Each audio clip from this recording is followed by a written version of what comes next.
다 같이 성경을 들고 일어서시기 바랍니다. 봉독해드릴 하나님의 말씀은 요한계시록 6장 9절에서 11절 말씀까지를 제가 봉독해드리겠습니다. 이것은 하나님의 말씀입니다. 다섯째 인을 떼실 때에 내가 보니 하나님의 말씀과 그들이 가진 증거로 말미암아 죽임을 당한 영혼들이 제단 아래에 있어 큰 소리로 불러 이르되 거룩하고 참되신 대주제여 땅에 거하는 자들을 심판하여 우리 피를 갚아주지 아니하시기를 어느 때까지 하시려 하나이까 하니 각각 그들에게 흰 두루마리를 주시며 이르시되 아직 잠시 동안 쉬되 그들의 동무종들과 형제들도 자기처럼 죽임을 당하여 그 수가 차기까지 하라 하시더라. 아멘. 네, 앉으시기 바랍니다. 지금 이제 세 가지 일곱 시리즈에 대한 설교를 시작했습니다. 요한계시록에서 가장 주축이 되는 내용은 일곱인, 일곱 나팔, 일곱 대전. 그래서 요 세 가지 일곱 시리즈에 대한 내용이고, 이것이 6장부터 19장, 이제 16장까지 이제 일곱 대접이 나오고, 그다음에 17, 18, 19장도 이제 전체적인 윤곽으로 볼 때는 하늘에 일어나는 사건들이거든요. 그러니까 요한계시록에서 제일 어려운 내용이 6장부터예요. 첫째 있을 때는 흰 말이 나오고 붉은 말이 나오고 검은 말이 나오고 그 다음에 청황색 말이 나오고 그 말의 탕자가 누구고 또 거기에 한 데나리온에 밀 한 대요 보리석대요 그 다음에 말탕자의 이름은 사망이요 그 뒤를 음부가 또 쫓다. 도대체 무슨 내용인지 정말 요한계시록은 그래서 어렵습니다. 그래서 제가 이제 6장부터는 정신을 차리고 우리가 이제 공부를 해야 되는데 그냥 읽어서는 안 돼요. 그래서 제가 3주 전에 이제 일곱 시리즈를 이제 이해하기 위한 이제 개론적인 면에서 제가 이제 세 가지 일곱 시리즈에 대한 의미라든가 또 이렇게 알아야 할 용어들 그것을 제가 여러분들에게 먼저 말씀을 드렸습니다. 그러니까 그러한 기본적인 지식을 우리가 습득한 후에 가진 후에 그러고 나서 이제 이 본문을 들어가서 또 작년에 요한계시록 독법에 대해서 제가 말씀을 드린 대로 우리가 읽을 때 막 이것저것 막 그냥 혼합하고 짬뽕을 해서 읽으면 정리가 안 돼요. 그래서 모든 것을 알되 내가 보고 있는 요한계시록에 대한 기독교 종말론의 그 흐름을 관점을 분명하게 이해하고 있으면 서로가 다를지라도 괜찮아요. 전천년이든 무천년이든 세대주의든 부천년이든 이것은 기독교 역사를 통해서 개혁 신학을 추구하던 사람들이 2000년 동안 봐왔던 관점이기 때문에 이것에 대해서는 우리가 왈가왈부할 필요는 없다는 말입니다. 그래서 우리가 이제 이런 부분에 있어서 좀 더 우리가 좀 객관적으로 여러 가지 지식들을 가지고 이제 공부를 하면 충분히 우리가 서로에 대해서도 이해할 수도 있고 또 요한계시록에 대한 해석의 다름으로 인해서 다툼과 어떤 논쟁과 혹은 격돌과 심지어는 등을 돌리는 이러한 일이 사실 없어야 되지 않겠습니까? 지난주에는 셋째 인과 넷째 인에 대해서 여러분들에게 이제 말씀을 드렸고요. 네, 이번 시간에는 이제 오늘 오전 시간에 다섯 번째 인에 대해서 설교를 하고 그 다음에 오후 시간에는 여섯째 인에 대해서 제가 설교를 합니다. 이제 다섯째 인에 대해서는 제가 조금 전에 봉독해드린 말씀을 여러분들이 보시면 되고 이 부분에 대해서 이제 오늘 또 말씀을 드리겠습니다. 그렇다면 이제 제가 작년 재작년이나 또 5년 전에 요한계시록을 설교할 때는 주회로 했잖아요. 그래서 이제 지금도 그렇게 하는 경우도 있지만 이제 그것보다는 조금 더 쉽게 제가 이번에 이제 그 종말론 해설, 용어 해설에 대한 설교이기 때문에 좀 그렇게 하도록 하겠습니다. 그럼 첫 번째로 우리가 이제 본문을 통해서 우리가 좀 이해해야 될 부분이 뭐냐면 분명히 사도 요한이 구절을 보니까 다섯째를 뗐을 때에 내가 보니 카이에이도니 그러니까 내가 보았다 1인칭 단수거든요. 자, 내가 보았다. 그렇다면 이 환상이 보여지는 장소를 먼저 우리가 이해를 해야 되거든요. 그것이 구절을 보니까 뭐라고 했습니까? 죽임을 당한 영혼들이 어디에 있다고요? 제단 아래에 있어. 장소에 대해서만 먼저 보겠습니다. 영혼들을 뒤에 말씀드리고 자, 제단 아래다라고 말을 할 때에는 그렇다면 사도 요한이 환상 가운데 보았던 이 장소는 제단 아래는 어디를 말을 하는 것인가? 이 세상이 아닙니다. 그러니까 4장과 5장에 보면은 하나님이 계시는 천국의 성전이 있잖아요. 그죠? 그 성전을 보면은 제단이 있단 말이에요. 그 제단의 아래쪽에 그곳을 분명하게 위치하고 있기 때문에 우리는 오늘 본문의 사도 요한이 보았던 이 장소는 이 세상이 아니라 하늘나라이고, 천국도 4장과 5장에 나타나는 천국의 하나님의 성전의 그 제단 아래에 있다. 그러면 제단이라고 하는 뒤시아 스테리온이라고 하는 이 단어가 신약성경에 24번 나옵니다. 근데 이 단어는 예루살렘 성전에 있는 번제단 혹은 예루살렘 성전에 있는 것과 같은 어떤 그런 향단 혹은 일반 제단의 이 뒤시아 스테리온이라고 하는 이 단어를 사용을 했습니다. 그러면 요한계시록에서는 뒤시아 스테리온이라고 하는 이 단어가 몇 번 사용이 됐냐면 6번 사용이 됐습니다. 6장 9절, 8장 3절, 5절, 9장 13절, 14장 18절, 16장 17절에 요한계시록의 이 제단이 6번 이 단어가 사용이 되어졌거든요. 그래서 이제 무천년을 믿는 사람들 가운데 대부분이 천국에는 성전이 없다라고 말을 하잖아요. 있습니다. 성전이 왜 없습니까? 그 계시록 21장 21절에 성 안에서 내가 하나님의 성전을 보지 못했다라고 하는 말은 계시록 21장과 22장 5절까지 나오는 새 예루살렘 성 안에서 성전이 없다는 것이지 천국의 성전이 없다는 말은 아니거든요. 이것도 제가 정말로 용어의 중요한 용어이기 때문에 다음에 제가 이 부분을 제가 또 좀 더 자세하게 여러분들에게 설교를 하도록 하겠습니다. 그러니까 천국이라고 하는 것은 광활해요. 무한대예요. 그러니까 이 세상에 하나님이 만드신 이 세상의 물질계하고 천국하고 만약에 우리가 어떤 공간적인 부분으로 우리가 비교를 한다면 이 세상보다 천국이 더 크고 넓겠죠. 그죠? 근데 이 세상에 하나님이 만드신 우주도 우리가 가늠할 수가 없잖아요. 과학자들이 이 우주의 끝이 있는데도, 한계가 있는데도 그걸 아직도 못 밝히고 있어요. 그러니까 천국은 무궁무진한 곳입니다. 그러니까 천국의 계시록 21장 22장에 나오는 새 예루살렘 성은 천국의 전체를 말하는 게 아니고 천국의 극히 일부분, 곧 구원받은 사람, 그리고 부활하고 그 다음에 변화돼서 마지막 구원의 완성을 이룬 사람들이 들어가서 영원토록 살아갈 장소가 새 예루살렘 성이라는 거지, 그 새 예루살렘 성은 천국의 전체가 아니라 일부예요. 이건 꼭 여러분들이 기억을 하셔야 됩니다. 그렇다면 본문에 등장하는 자들은 누구인가? 보면은 9절에 다시 보면 하나님의 말씀과 그들이 가진 증거로 말미암아 죽임을 당한 영혼들, 그러니까 중요한 것들은 영혼들이에요. 근데 이 영혼들이 어떠한 영혼들이냐? 이 영혼들을 수식한 것이 하나님의 말씀과 그들이 가진 증거로 말미암아 죽임을 당했던, 이게 이제 그 영혼들에 대해서 설명해주고 있는 이제 그 세부 묘사해주는 그런 내용이잖아요. 영혼들이라고 하는 이 말은 이제 그 푸시카스라고 하는 단어인데 우리가 잘 아는 푸시케에 대한 영적 복수입니다. 그러니까 복수니까 영혼 하나가 아니라 많은 영혼들, 그 셀 수 없는 영혼들입니다. 그럼 영혼이라고 하는 것은 뭘까? 우리가 인간을 보더라도 보이는 어떤 그 요소가 있고 보이지 않는 요소가 있잖아요. 그래서 인간은 보이는 것은 육체라고 그러고 보이지 아니하는 것은 영혼 혹은 마음이라고 부릅니다. 그럼 여기 영혼, 푸시케라고 하는 이 단어는 뭐냐? 육체와는 다른.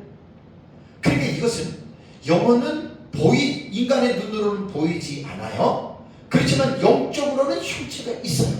아주 어려운 부분입니다. 육체는 노쇠하고 죽지만 영혼은 쇠하거나 늙거나 죽음이 없어요. 그냥 말 그대로 영원히 살아가는 것입니다. 영혼은. 그래서 이 영혼은 육체와 다르기 때문에 죽음에 의해서 어떤 제재를 받지 않아요. 어떻게 보면 분해가 되지 않아요. 그것에 대한 본질이라고 하는 말입니다. 우리가 이제 살아있다라고 말할 때에는 우리가 지금 살아있잖아요. 살아있다라고 하는 말을 성경적으로 말하면 영혼과 육체가 함께 연합되어 있다. 이 살아있는 거예요. 그럼 죽음은 뭐죠? 육체와 영혼이 분리되면 여러분 그게 죽음입니다. 그래서 본문에 등장하는 영혼들이라고 하는 이 말은요,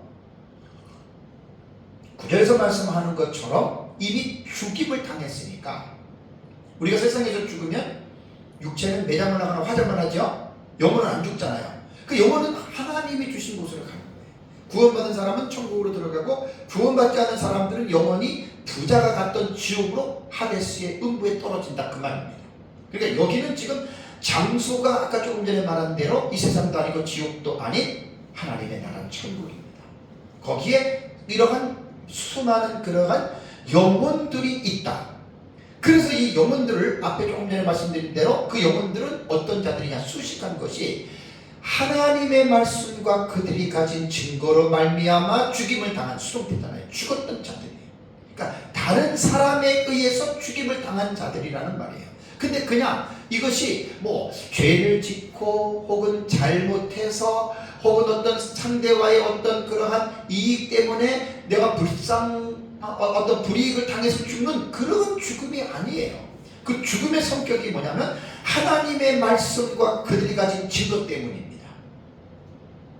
그래서 간단하게 말하면 하나님의 말씀과 그 영혼들이 이제 죽었던 이유가 그들이 가지고 있는 증거, 이 증거라고 하는 말은 뭐냐, 뭐 영어로 위트니스잖아요. 그러니까 이것이 뭐냐면 하나님을 믿는 신앙의 어떤 그 모습을 말하는 거예요. 뭐 우리 신학 시대로 말한다면 예를 들어서 예수 믿으세요 전도하다가 죽는 거예요. 그러니까 사도행전에 보면 스데반도 그렇고 그 다음에 제자들도 그렇고 복음을 전하다가 죽잖아요, 그죠? 그게 예수의 증거예요. 그게 하나님의 증거예요. 구약 시대에도 선지자들이 하나님의 말씀을 외치다가 사람들에 의해서 죽었잖아요. 그게 하나의 증거예요. 그러니까 하나님의 말씀과 그들이 가진 증거, 그러니까 죽었다라고 하는 것은 반드시 전제 조건이 하나님의 말씀과 그들이 가진 증거. 그래서 우리는 이런 사람들을 뭐라고 말을 하냐면 순교자라고 말을 합니다. 오늘 5번째 인에 대한 내용은 순교자들의 영혼을 관한 이 환상을 지금 말을 해주고 있는 거예요. 우선 제 순교자들에 대한 좀 성경적인 이해를 할 필요가 있는데요. 성경은 하나님의 특별 계시의 귀한 보고를 담고 있는 유일한 책입니다, 이 세상에서. 그러니까 성경을 통해서만 알 수 있는 하나님의 계시이기에 구원받은 하나님의 자녀들은, 성도들은 이 계시를 의존해서 우리는 싱킹을 해야 돼요. 생각을 해야 돼요. 그래서 하나님의 말씀하신 대로 우리는 말하고, 하나님이 말씀하신 대로 생각하고, 하나님이 말씀하신 대로 살아가는 것이 이게 그리스도인의 삶입니다. 그리스도인들이 하나님의 말씀과 무관하게 어떤 자기 자신의 생각과 자기 자신의 어떤 철학이나 자기 자신의 어떤 그런 견해를 가지고 말씀과 위배된 삶을 살아간다면 그건 그리스도인이 아닙니다. 기독교는 성경을 믿는 종교예요. 이 하나님의 계시이기 때문에. 그래서 성경에는 수많은 하나님의 계시들이 기록이 되어져 있습니다. 정말 뭐 천지창조부터 창세기부터 계시까지 얼마나 많은 내용입니까? 그런데 모든 내용을 구체적으로는 언급을 하지 않았지만 웬만한 주제들은 다 성경에 있습니다, 사실. 그래서 수많은 계시들 가운데에 오늘 5번째 이는 특별히 순교자들에 대한 이 계시에 대해서 말을 하는데, 사실 구약 성경하고 신약 성경 여러분 전체를 통해서 보면 요한계시록에서만 볼 수 있는 순교에 대해서는 아주 독보적인 책입니다. 정말 요한계시록에서만 순교가 무엇인지, 순교자가 무엇인지, 순교자들이 어떻게 하는지, 정말 이건 요한계시록이 없으면 그냥 순교자에 대한 하나님의 계시를 도저히 깨달을 수 없습니다. 순교라고 하는 이 단어가 우리말의 그 한문의 의미를 보면 따라 죽을 순, 가르칠 교입니다. 그러니까 하나님의 말씀을 가르치고 전하다가 죽는 거예요. 이게 순교예요. 그래서 이제 우리말 사전을 보면 종교를 가진 사람이, 그러면 꼭 순교는 기독교만 얘기 아니냐? 아닙니다. 뭐 이슬람도 그렇고 뭐 불교도 그렇고 모든 종교들이 자기가 가지고 있는 종교를 가진 사람이 자기의 신앙을 지키기 위해 목숨을 바치다. 이게 우리말 사전의 정의입니다. 그러니까 뭐 예를 들어서 불교인들이 자기 불교의 어떤 그 도리를 지키다가 다른 사람에게 맞아주고, 그럼 불교에서도 순교를 해요. 근데 우리는 이제 기독교이기 때문에 이제 하나님의 말씀에 대한 이 부분입니다. 그래서 순교라고 하는 이 말은 사실 어원을 보면은 라틴어에 마트리리움이라고 하는 말이 있습니다. 마르티리움이라고 하는 이 단어에서 이제 순교라고 하는 말이 라틴어가 됐고, 그 다음에 더 앞서가면은 헬라어에 말투리온이라고 하는 이 단어가 있어요. 근데 이거 원래 말투리온이라고 하는 이 단어는 증거 혹은 증언이라는 뜻인데, 이 단어가 순교로도 사용이 됐어요. 그러니까 한 단어가 하나의 뜻만 있는 것이 아니라 여러 개의 의미를 가지고 있잖아요. 그래서 이제 사도들은 예수 그리스도의 신앙을 고백하고 이를 증거하다가 죽은 자들을 증인이다라고 또 이렇게 말투로스라고 이렇게 부릅니다. 그래서 사도행전 22장 20절을 보면 또 주의 증인 스데반이 피를 흘릴 때에 내가 곁에서 찬성하고 그 죽이는 사람들의 옷을 지킨 줄 그들도 아느니라. 또 주의 증인 스데반, 이게 말투로스예요. 그러니까 하나님의 말씀을 전하다가 죽었잖아요. 성경적인 입장에서 오늘 요한계시록 그 5째 인에서 볼 때는요, 순교에 대한 정확한 정의를 내려줍니다. 3가지의 조건이 충족되어야 됩니다.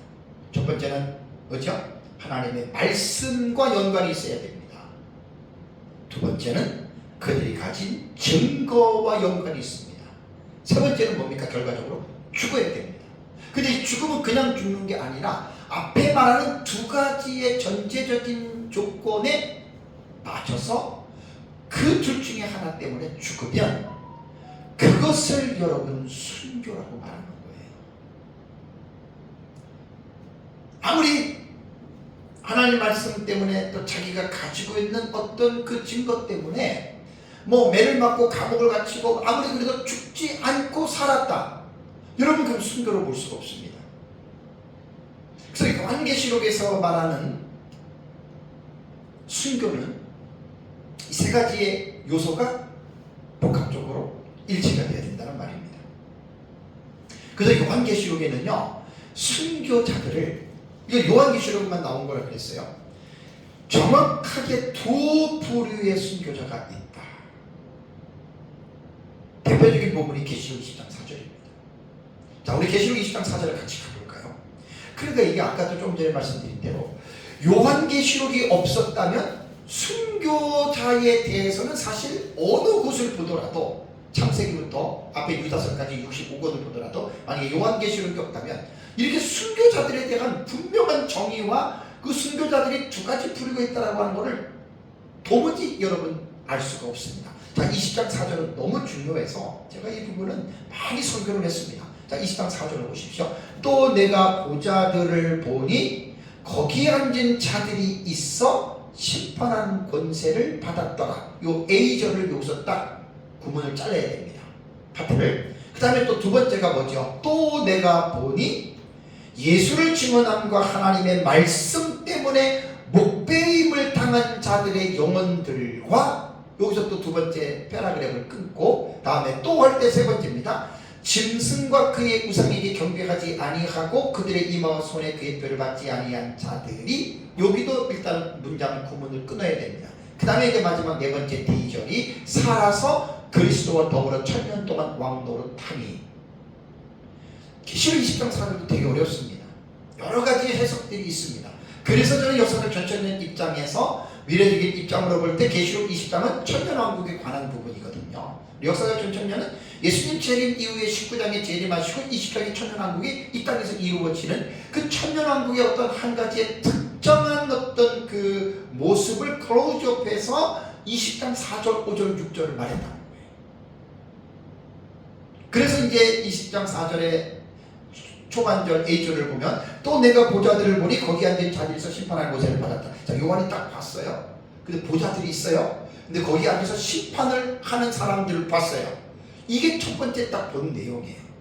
그리고 이제 B절에 보니까 다시 보시면 또 내가 보니 A절이 또 내가 보니 예수를 증언한과 하나님의 말씀 때문에 목배임을 당한 자들의 영혼들과 이랬잖아요. 그러니까 여기에서 A절에는 사도 요한이 전체적인 것을 본 것이고 그 다음에 B절에 또 내가 봤는데 예수를 증언하는 그 하나님의 말씀 때문에 목뱀을 당한 자들의 영혼. 이것은 새로운 다른 장면을 본 게 아니라 첫 번째 전체적인 본 장면을 자세하게 보니 이게 세부 묘사예요. 부연 설명해 주는 거예요. 우리가 딱 보니까 저기 산이 있네. 이제 그 산을 봤어요. 자세히 보니까 어떻게 산에 케이블카가 있네. 저 산에 건물이 있네. 그런 개념으로 20장 4절을 봐야 된다는 말입니다. 그래서 이제 B절은 하나님의 보좌에 앉아서 심판하는 자들을 보았는데 그들을 자세히 보니까 첫 번째가 뭐냐면 하나님의 말씀 때문에 예수를 증언한 그 하나님의 말씀 때문에 목뱀을 당한 이 순교자들이란 말이에요. 그럼 요 순교자들은 언제 순교자들이냐? 한일의 환란, 7년의 환란이 당하기 이전에 죽었던 자들. 요게 첫 번째 뿌리고 그 다음에 두 번째 또 짐승과 그의 우상에게 경배하지 아니하고 그들의 이마와 손에 뼈를 받지 아니한 자들이 이들도 짐승과 그의 우상에게 경배하지 아니한 시대에 그것을 안 받고서 죽었던 자들입니다.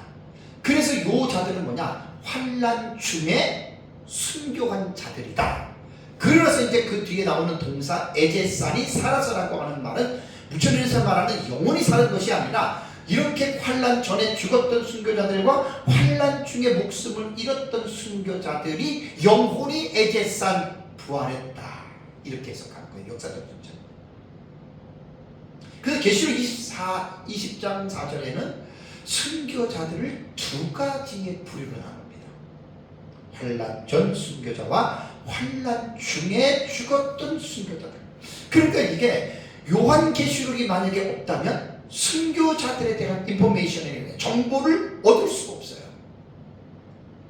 오늘 다섯째 인을 뗄 때에 계시록 지금 6장 9절과 지금 11절에 다섯째 인에 대한 계시잖아요. 거기에 지금 순교자들에 대한 내용과 20장 4절도 순교자들에 대한 내용인데 계시록이 없다면 계시록에서 말하는 순교자들에 대한 정보를 절대로 얻을 수가 없습니다. 자, 그렇다면 언제 죽임을 당한 자들이니까 다시 6장으로 9절로 한번 가보십시오. 본문에 등장하는 순교자들은 분명히 죽었던 영혼들이에요. 하나님의 말씀과 그들이 가진 증거 때문에 죽임을 당한 순교자들인데, 그렇다면 사도 요한이 그 환상을 보았을 때 그때 그 보였던 순교자들의 영혼들은 그렇다면 언제 죽임을 당했던 자들이었을까? 이 성경을 해석하는 거예요. 이 부분은요, 사도 요한은 주후 96년경 도미티안 황제 때의 밤모습에서 환상을 봤기 때문에 그때 기준으로 볼 수도 있지만 환상을 본 시점은 그때지만 6장 이후부터는 예수님 재림 직전에 일어날 장차된 일들의 계시로 우리는 봐야 돼요. 이것이 역사적 전천인의 미래적 해석법입니다. 물론 과거주의자들은 이 6장 이후를 예수님 재림하고는 상관이 없이 그냥 요한계시록이 기록되는 그 시대에 다 일어났다. 그게 과거주의 해석이에요. 근데 미래주의는 이렇게 보지 않거든요. 사도 요한이 그 당시에 봤지만 6장 이후는 장차될 앞으로 일어날 미래적인 계시다. 그러면 미래적인 계시를 우리는 언제 죽임을 당한 자들인가? 이것은 본문에 등장하는 순교자들은 구약시대와 신약시대를 총망라한 자들을 순교자들을 말하는데 어디까지 말을 해야 되냐면 예수님 재림 직전에 한 일에게 환란이 기가 있잖아요. 그 환란 전의 순교자들입니다. 그래서 아까 계시록 20장 4절에 이제 하나님의 말씀과 예수의 증거 때문에 목뱀을 당한 자들의 영혼들과 그들이 환란 전의 순교자들이란 말이에요. 그래서 다섯째에서 사도 요한이 보았던 죽임을 당한 영혼들은 바로 구약 전 시대와 신약 시대 전 시대, 그 다음에 예수님 재림 전에 한 미래가 오기 직전에, 그래서 환란 전의 순교자들이에요. 이건 정말 되게 중요한 말입니다. 예수님은 공생의 사역에서 제자들에게 순교에 대한, 그러면서 사람들이 하나님의 종들을 죽인 그 핏값을 이 세대가 당할 것이다 라고 말을 했는데, 마태복음 24장 35절을 보세요. 마태복음 23장 35절을 보면은 그러므로 의인 아벨의 피로부터 성전과 제단 사이에서 너희가 죽인 바라가의 아들 사가랴의 피까지 땅에서 흘린 의로운 피가 다 너희에게 돌아가리라. 그러니까 뭐죠? 피, 아벨의 피, 사가랴의 피. 이게 하나님의 말씀과 그들이 가진 증거 때문에 죽임을 당한 순교자들을 말하는 거예요. 그러니까 예수님이 말씀하신 이 말씀은 구약시대의 순교자들을 총망라해서 예수님께서 말씀하시고 사람들이 하나님의 종들을 하나님의 말씀 때문에 죽인 것에 대해서 너희는 반드시 그 피에 대한 대가와 심판을 받을 것이다. 그 말이란 말입니다. 그래서 여기에서 아벨의 죽음이라고 하는 말은 뭐냐면 이제 가인과 아벨 잘 알잖아요. 아담이 낳은 아들들입니다. 가인과 아벨이 하나님 앞에 제사를 드리고 가인의 제사는 하나님이 연락하지 않고 아벨의 제사를 연락했잖아요. 가인이 화가 나서 동생을 쳐 죽였어요.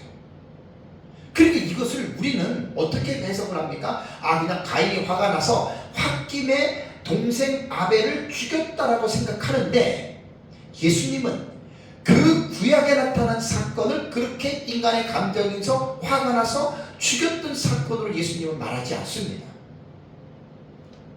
아벨의 죽음은 가인의 개인적인 감정에 의하여 죽임을 당한 것이 아니라 아벨은 의인으로서 죽임을 당한 것이다. 이게 순교예요. 그러니까 아벨은 하나님의 말씀과 하나님에 대한 증거 때문에 형에게 죽은 거예요. 자, 오늘날에도 우리가 예수 믿는 사람들이 많이 죽습니다. 사고로도 죽고 병으로도 죽고 돌연상 하잖아요. 그럼 예수 믿고 죽었다고 다 순교인가?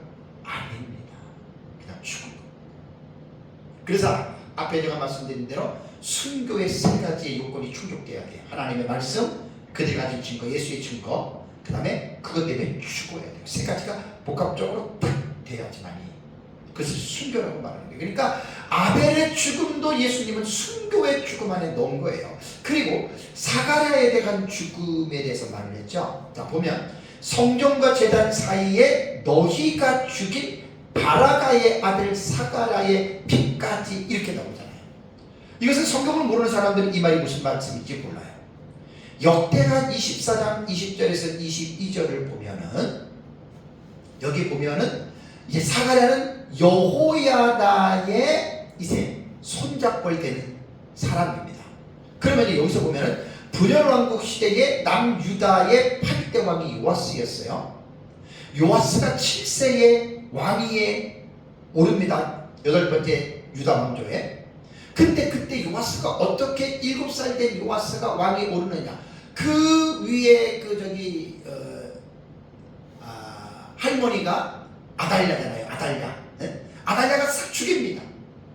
아달랴 얘기하면 또 할 말이 많은데 그냥 넘어가겠습니다. 다 죽이는데 거기서 이 요아스 하나를 딱 남겨놓는데 요 요아스를 대제사장인 여호야다가 아달랴를 몰아내고 이 요아스를 7살 때에 유다의 8대 왕으로 등극을 시키는 거예요. 그래서 사실 여호야다는 요아스 왕의 고모부가 되거든요. 그래서 요아스 왕은 대제사장 여호야다 고모부가 사는 날까지는 정말 요아스 왕은 바른 정로를 걸어갔습니다. 그런데 대제사장 여호야다가 죽었습니다. 그리고 그 대신들 중에 아주 신앙이 없고 잘못된 대신들의 말을 듣고 하나님을 버립니다. 정로를 따라가다가 버리고 대신들의 말에 의해서 우상 숭배에 빠지게 됩니다. 그래서 이 사실을 목도한 여호야다의 아들이 스가랴거든요. 여호야다의 아들이 스가랴인데 이 스가랴를 오늘 성경에는 바라가라고도 이렇게 이름을 명칭이 좀 다르지만 이렇게 표현을 했거든요. 근데 스가랴가 하나님의 영, 사가랴라고 본문에는 이야기를 했잖아요. 근데 이 스가랴가 하나님의 영의 그때 선지자였거든요. 하나님의 영의 감동이 돼서 왕과 백성들을 책망했습니다. 왜 왕이 우상을 섬기고 하나님 앞에 죄를 집니까? 그러니까 이 요아스가 살 때에는 대제사장인 고모부인 여호야다가 말하면 잘 들었는데 죽었어요. 그게 좀 컸어요.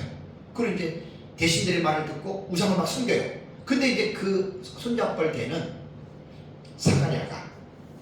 스가랴라고 역대하에 나옵니다. 책망을 하니까 아이고 잘못했습니다 하면 되는데 대신들을 하고 짜가지고 결국 요아스 왕이 저놈을 죽여라. 그래서 돌에 맞아 죽은 거예요. 지금 예수님께서 지금 이걸 말하는 거예요. 성전 제단사에서 너희가 죽인 바가라의 아들 사가라의 피까지라고 이렇게 말을 했습니다. 여기서 이제 그 아들이라고 하는 말이 히브리어로 벤이라고 했죠. 벤이라고 하는 단어가 히브리어 단어인데 아들도 되지만 손자 혹은 자손도 될 수가 있어요. 그래서 사가랴라고 하는 예수님의 말씀 속에는 바라가의 아들이 됩니다. 그러니까 여호야다의 아들이 바가랴고 바가랴의 아들이 사가랴가 되는 거예요. 사가랴. 그러니까 벤이라고 말할 때에는 정확하게 번역을 한다면 오늘 본문에서는 성전과 제단 사이 너희가 지금 바가랴의 아들 사가랴의 피까지, 그러니까 여호야다로 본다면 손자가 되는 거예요. 벤을 그렇게 여러분들이 이해를 하셔야 됩니다. 그럼 예수님이 왜 이 말을 언급하신 줄 아십니까? 예수님이 말씀하신 이 말씀의 중요한 이유는 뭐냐면 첫 번째 순교자가 누구냐? 아벨이라는 거예요. 그리고 구약시대 마지막 순교자가 누구냐? 이것이 바로 사가랴라는 거예요. 그럼 왜 예수님께서는 이렇게 말씀을 했겠느냐? 이것은 먼저 성경에 대한 기본적인 이해가 있어야 됩니다. 구약 성경 전체라고 제가 여러분들에게 말씀을 드렸는데 우리말 성경은 창세기부터 말라기까지 39권이 구약 성경이잖아요. 그죠? 그런데 원래 히브리어 성경 마스라 사본을 보면은 39권이 아니에요. 24권이에요. 그리고 편집이 달라요. 우리가 지금 보고 있는 창출 레민신 사사기록 여호수아 이것은 70인 역번 구약 성경 마스라 사본 그 원래 구약 성경 히브리 성경은 24권이라고 했어요. 24권을 39권으로 70인 역은 확장해서 번역을 한 거거든요. 그래서 우리말 성경은 70인 역에 39권을 나누어서 구약 성경을 편집한 거고 원래 구약 성경 히브리인들의 성경은 24권입니다. 그 24권 중에 마지막 성경책이 어디냐? 우리는 말라기잖아요. 히브리 성경은 마지막이 역대기입니다. 역대기. 그래서 예수님께서 아벨부터 역대기에 나타난 사가랴까지라고 하는 이 말은 구약 성경 처음부터 끝까지 히브리 성경은 그렇게 구성이 되어 있다는 거예요. 그래서 중간사 기간도 400년 기간이 있잖아요. 우리는 말라기가 이제 구약 성경의 끝으로 보고, 그래서 히브리 성경하고 70인 역번, 우리는 이제 70인 역번을 따라서 성경을 이렇게 구분을 했는데 그런 차이라는 말입니다. 중요한 것은 뭐냐면 구약 시대의 전 기간 동안에 하나님의 말씀 때문에 죽임을 당했던 순교자들에 대해서 예수님께서 말씀을 하셨다는 것입니다.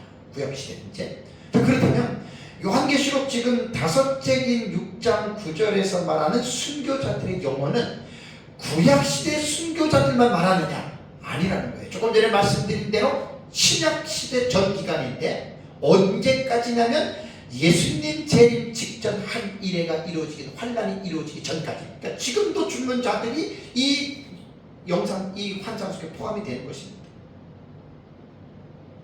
그래서 이제 우리가 신약 성경을 보면 세례 요한이 먼저 목배임을 당하잖아요. 그다음에 12사도들 다 순교당합니다. 사도 요한은 자연사했다 그랬는데 자연사했다는 증거도 없고 순교당했다는 증거도 없어요.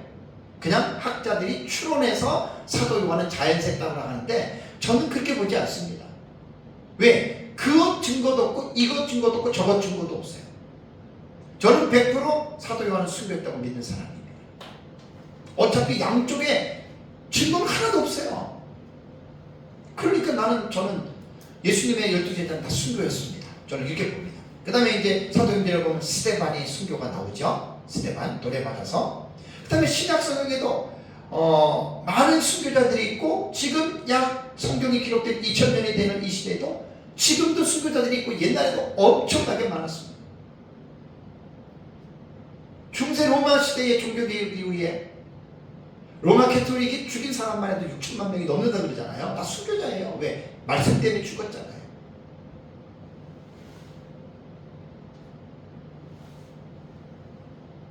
그리고 이제 초대 교부 포리가, ig나티우스, 로마누스, 그다음에 르네상스 시대와 종교개혁 시대를 통해서 수많은 사람들이 하나님의 말씀과 그들이 가진 신앙의 증거 때문에 죽었어요. 죄를 져서 죽은 게 아니에요. 예수 믿는 것 때문에. 나는 예수를 포기할 수 없다. 나는 죽어도 예수 믿겠다. 그것 때문에 죽은 거예요. 그 사람들이 셀 수 없이 나타나는 거예요. 우리나라 한국 교회사만 보더라도 6.25 전쟁 당시 상황에 수많은 순교자들이 남았습니다. 대표적인 사람이 손양원 목사님, 주기철 목사님. 그럼 제가 이제 우리 시찰에서 한 10년 전인가 이제 전남 쪽에 내려가서 보면은 영광 영산교회가 있습니다. 거기는 꼭 방문해 볼 필요가 있어요. 영광 영산교회를 가면 77명의 성도들이 공산당에게 죽었어요. 예수 믿는 것 때문에. 그 다음에 전남 영광군 영산면 야월교회라고, 이 교회는 전교인이 65명이 돼 싹 죽어버렸어요. 바닷물이 있는데 전부 다 목에다가 돌 달아가지고 다 빠져 죽여버렸어요. 공산당이. 왜? 예수 믿는다는 것 때문에. 지금도 전 세계적으로 하나님의 말씀과 예수 그리스도의 증거 때문에 순교당하는 사람들이 있습니다. 대한민국에서는 없지만 이슬람권이나 불교권이나 힌두교권으로 한번 가보십시오. 아주 강력한 데는 죽입니다. 북한, 러시아, 옛날에 구소련에서는 많이 죽였습니다. 북한도 지금 예수 믿으면 죽입니다. 근데 이 하나님의 말씀과 예수님을 믿는 증거 때문에 죽임을 당하는 것은, 우리나라도 정치적인 형태가 변화가 되면, 전제주의 국가가 되면 그때는 전 세계가 민주주의가 없어져요. 전제주의 국가 체제로 전 세계가 돌아가면 그때는 예수 믿는 것 때문에 죽인다라고 하는 것이 요한계시록에는 분명하게 언급이 되고 있습니다. 이것이 순교에 대한 이 행진은 예수님의 재림 때까지 있을 것이다. 기억하시기 바랍니다. 세 번째 말씀을 드리는 것은, 그럼 이 순교자들의 영혼이 무엇을 하고 있었나? 요한은 지금 그 순교자들의 영혼을 지금 묘사하는데 어떻게 얘기를 했느냐? 10절 말씀을 보면은, 땅에 거하는 자들을 심판하여 우리 피를 갚아주지 아니하시기를 어느 때까지 하시려 하나이까? 하나님을 향해서 지금 탄원하는 거예요. 억울함과 원통함을 지금 외치는 거예요. 지금 순교자들이 이것을 보고 있어요. 그럼 우리가 10절의 말씀을 볼 때에 액면 그대로, 문자 그대로 보면 형벌과 보복에 대한 말씀으로 볼 수 있잖아요. 우리는 이 땅에 살 때 예수님 때문에 우리 죽었어요. 그러니까 우리를 죽인 원수들이 있어요. 원수들이 있으니까 우리의 주인 피값을 갚아서 하나님 저들도 멸망해 주시고, 이렇게 여러분 우리는 어감이 그렇게 볼 수가 있어요. 대부분 성경을 자세하게 보지 않는 사람들은 다 이렇게 봅니다. 근데 성경은 한 부분만 가지고 해석할 수 없습니다. 칼빈이 말한 대로 성경은 성경 전체를 통해서 해석을 해야 되는데, 과연 우리가 읽은 어감대로 순교자들이 복수를 위해서 원수를 갚아달라고 과연 기도했을까? 자세하게 한번 그렇게 본단 말이에요, 사람들이. 그럼 보세요. 그리스도의 정신을 한번 생각해 봐야 돼요. 예수님의 정신과 그 다음에 또 하나 스데반의 정신을 우리가 한번 비교해 봐야 돼요. 누가복음 23장 34절을 보시면은요, 예수님 죽으실 때 이렇게 말했습니다. 이에 예수께서 이르시되 아버지 저들을 사하여 주옵소서, 자기들이 하는 것을 알지 못함이니이다 하시더라. 그들이 그곳을 나눠 제비뽑을세. 예수님 십자가에서 지금 가상실험 중에 하나잖아요. 자기를 죽이는 원수들을 보고 예수님은 저들을 용서해달라고 기도한 거예요.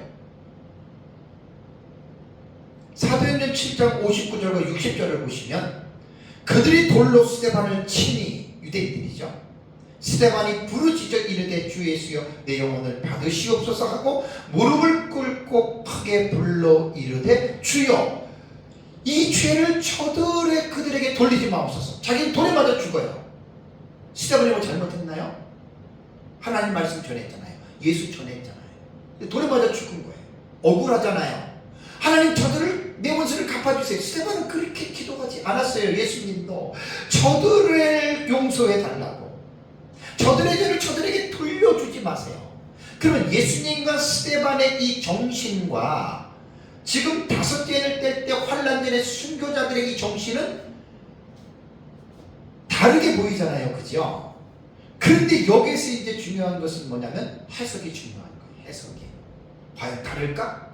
여러분, 다르다면 문제가 됩니다. 다르다면 문제가 됩니다. 예수님의 정신은 누가복음 여러분 6장 7장 보시면 나오잖아요.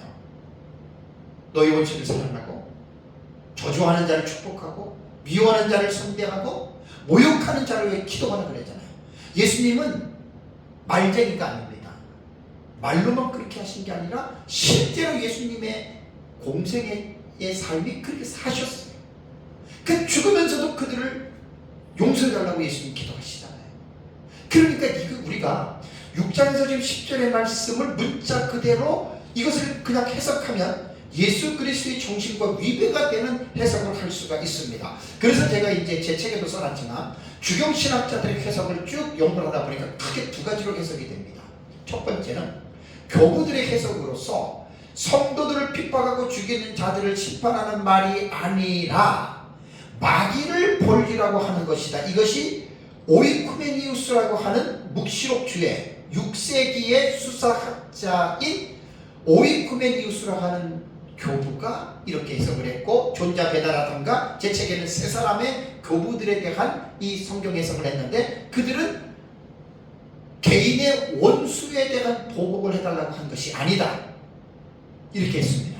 잘 기억해야 됩니다. 7세기 존자 베다도 이렇게 했다라고 하는 거 시간이 넘어가고요. 두 번째는 뭐냐면 여기에서 대부분 학자들이 이렇게 말을 합니다. 개인적인 보복의 외침이 아니다. 우리 피를 갚아주시기를 어느 때까지 하십니까? 그러니까 내 개인의 원수를 갚아달라고 말하는 게 아니고, 이건 되게 중요한 거예요.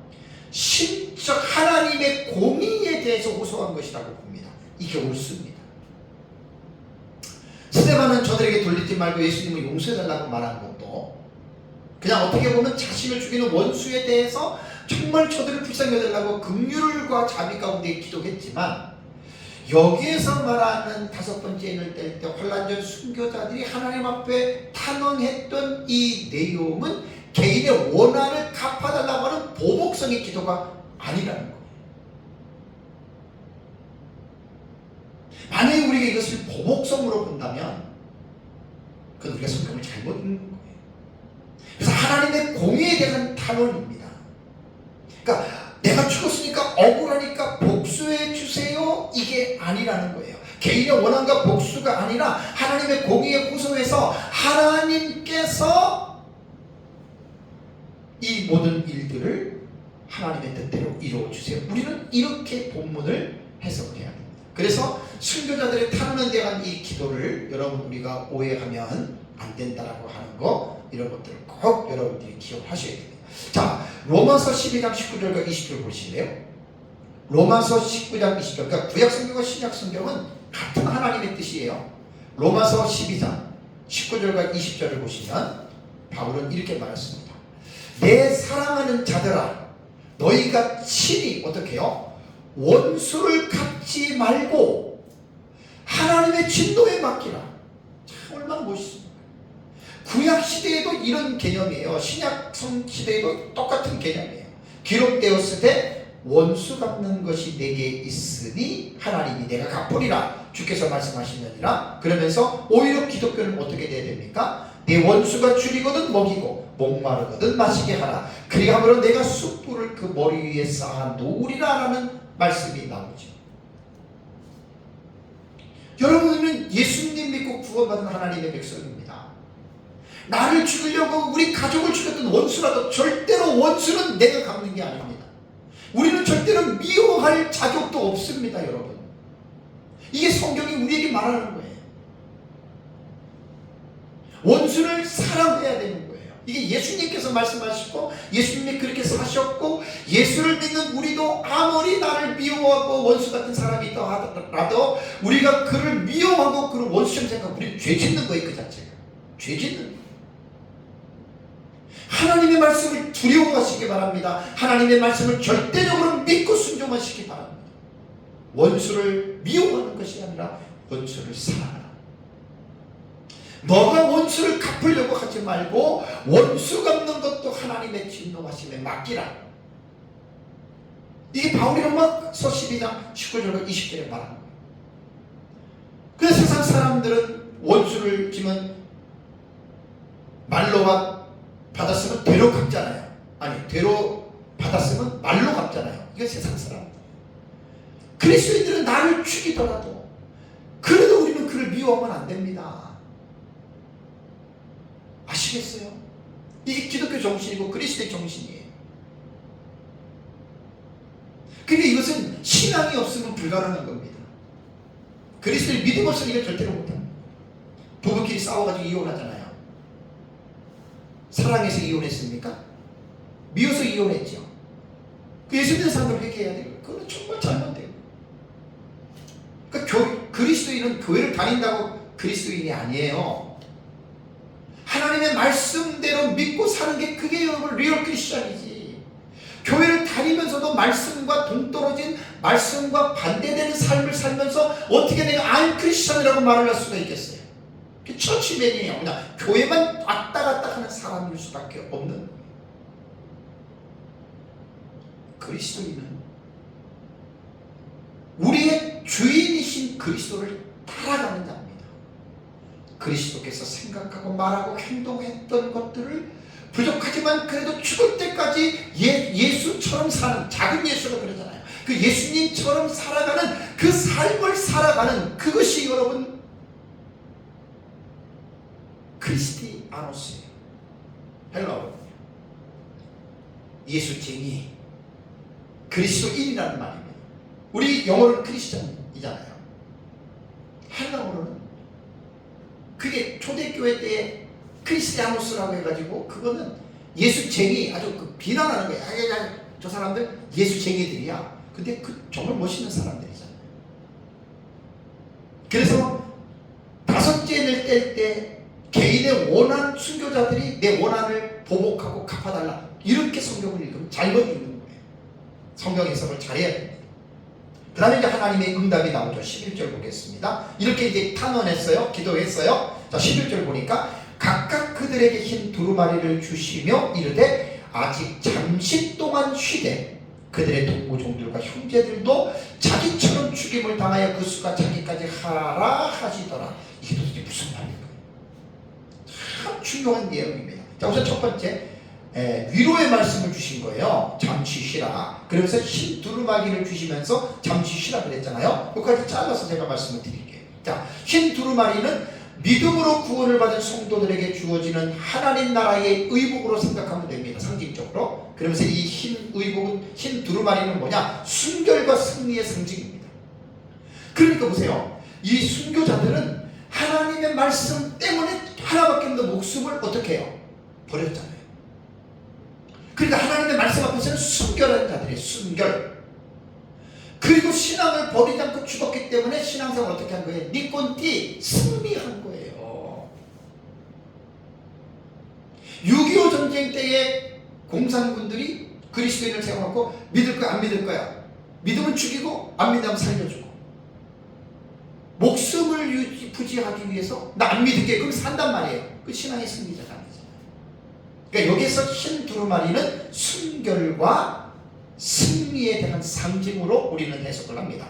그리고 잠시 쉬어야 할 이유는 바로 뒤에 나와요. 왜 바로 뒤에 나옵니까? 왜 나오냐면 그들의 동무종들과 형제들도 자기처럼 환난일에 죽었던 순교자들처럼 죽어야 된다는 거예요. 그런데 그 수가 자기까지입니다.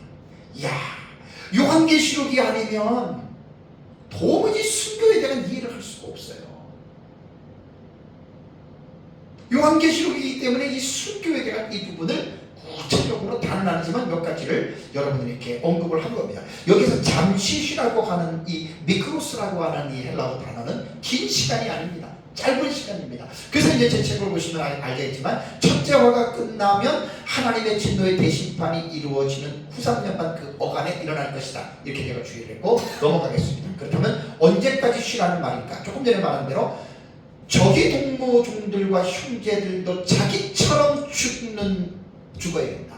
근데 그 수가 있다는 거, 수가. 저는 요한계시록 오래전에 너무 놀랐어요. 어머, 순교자들도 하나님께서 아시는 수요가 있네. 그런 말이잖아요. 그죠? 수가 차기까지니까.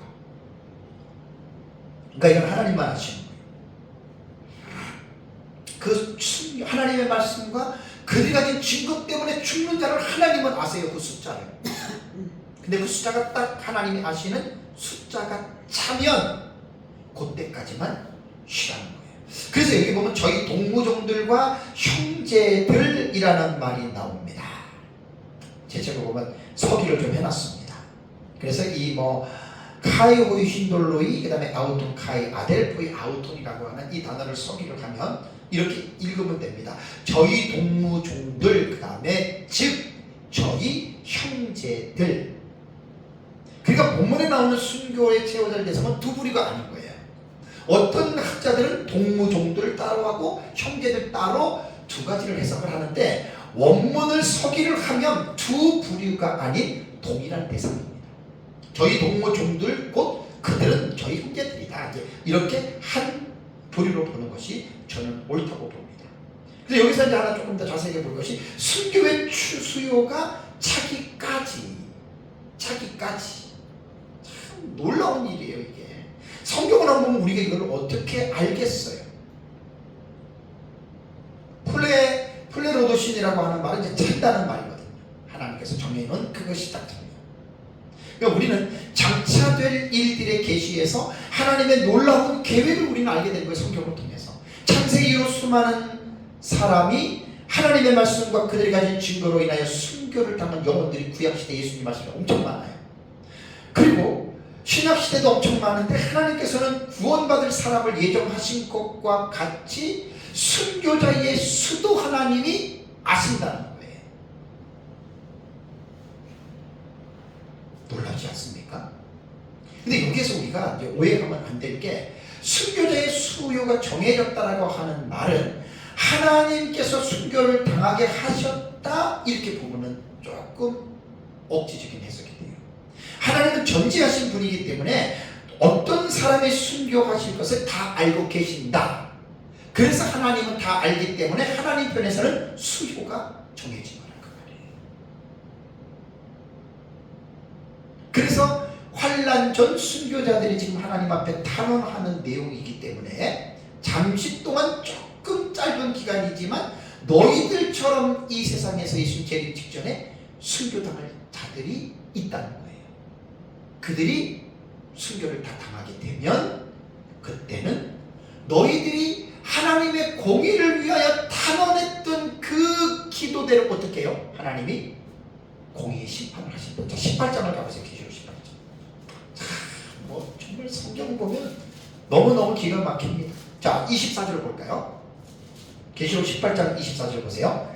선지자들과 성도들과 및 그 다음에 땅 위에서 죽임을 당한 모든 자의 피가, 이 순교자들이잖아요. 구약시대, 신약시대. 그 피가 그 성중에서 발견되었음이니라 하더라.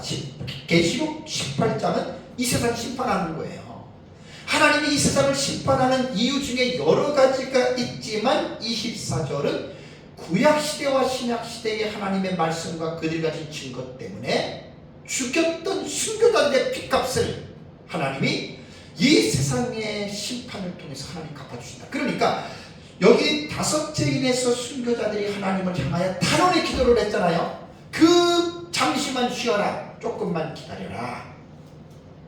순교자의 수가 차면 내가 이 세상을 심판하겠다. 이게 하나님의 공의의 심판이라는 말입니다. 요한계시록에서 말하는 이제 순교자의 수요가 차는 것은 그러면 누구를 말하느냐? 이게 사실은 이제 해석의 묘미입니다. 성경 해석은 아주 체계적으로 깊이 있게 전체적인 내용을 통해서 해석을 해야지 그냥 이것저것 그냥 자기 마음대로 그냥 마음에 와닿는 대로 해석하는 거는 그건 결코 성경을 자기 주관적이고 알레고리칼로 해석하기 때문에 그런 성경 해석은 정말 위험합니다. 그래서 요한계시록 같은 경우는 정말 어려운 책이기 때문에 많은 지식들을 가지고 요한계시록으로 해석들을 하셔야지 그냥 이것저것 아무거나 그냥 지 마음대로 해석을 하니까 이 요한계시록이 점점 더 혼란스러운 책이 되는 겁니다. 그래서 제가 이제 다섯 번째 인을 볼 때에 천사 제단 아래에 있는 순교자들을 환난 전 순교자들이라고 했잖아요. 그죠? 그 여기서 하나의 그 해답이 나오는 게 아까 말한 계시록 20장 4절에 나오는 거예요. 또 짐승과 그의 우상에게 이마와 손에 표를 받지 아니한 자들, 그들이 바로 뭐냐? 한 일에게 7년 환란 중에 이 환란 전에 동무 종들 형제들의 죽임을 바로 그들을 말하는데, 그들이 누구냐? 요한계시록에서 두 중이에요. 이게 가장 정확한 해석이에요. 계시록 11장 7절을 보세요. 계시록 11장 7절을 보면 그들이 그 증언을 마칠 때에 무적행으로부터 올라오는 짐승이 저 그리스도입니다. 그들과 더불어 전쟁을 일으켜 그들을 이기고 그들을 죽일 터이죠. 계시록 11장은 두 증인이잖아요. 1260일 사역을 하잖아요. 마치고 죽잖아요. 그래서 여기에 1260일 동안 사역을 마친 두 증인들이 동시에 사역 마치고 다 죽습니다. 이게 환란 전에 죽었던 순교자들의 동무종들이에요. 그 형제들이라는 말이에요. 그러나서 이제 두 증인이 죽고 나서 12절을 보면은 이제 부활하고 그 다음에 12절 보면 승천하죠. 그죠? 그러면서 그때가 다시 한일의 기간에 후반부로 돌입하는 거예요. 그게 우리는 대환란을 보는 후반부. 7년 전체를 대환란으로 보는 게 아니에요. 그렇다면 이제 거의 설교를 정리하겠습니다. 이 사건은 언제 일어나는 사건인가? 그래서 요한계시록을 해석할 때는 사건이 나오면 네 가지 해석법이 있다 그러죠. 5가지. 총 과거주의냐, 역사주의냐, 미래주의냐, 이상주의냐, 아니면 네 개를 종합하는 종합주의냐. 이거는 분명히 정확하게 요한계시록을 보셔야 돼요. 종합적으로 보는 사람들한테는 별 문제가 없습니다. 짬뽕이니까. 이거는 과거, 이거는 역사, 이것은 미래, 이것은 상징. 여기에는 정체성이 없어요. 전 세계 지금 계시록의 해석의 패턴이 종합주의입니다. 전천년, 무천년의 특징은 예수님 재림하면 천년왕국이 있느냐? 그러면 전천년이고, 예수님 재림하면 천년왕국이 없다? 그러면 무천년이에요. 요것만 딱 기준만 다를 뿐이지 거의 종합주의는 요한계시록 6장부터 19장의 내용을 함께 공유들을 많이 합니다. 이게 절충주의입니다.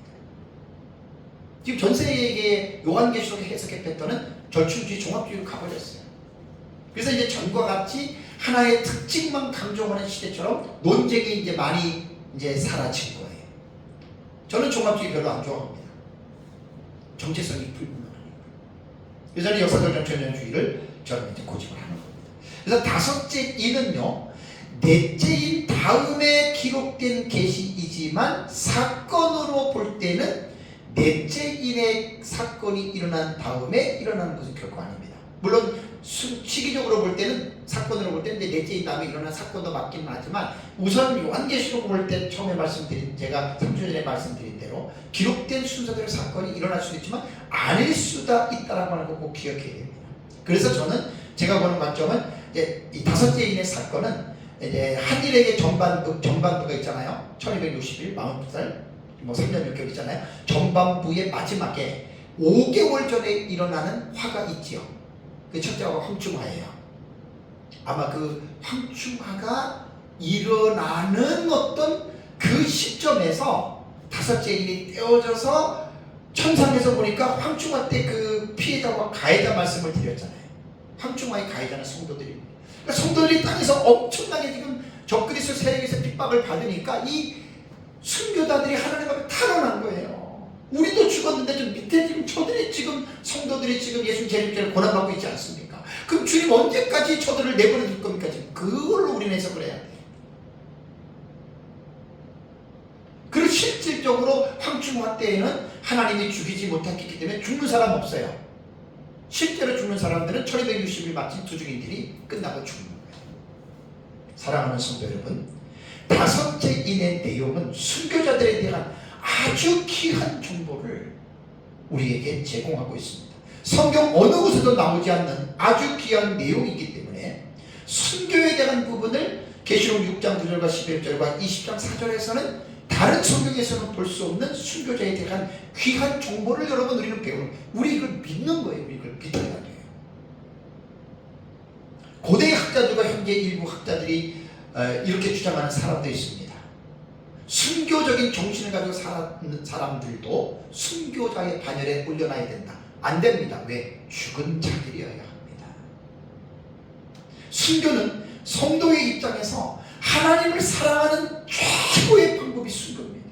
하나님 말씀과 자신이 가진 믿음을 지키다가 하나밖에 없는 목숨을 하나님께 드리는 것만큼 하나님을 사랑한 사람이 어디에 있겠습니까?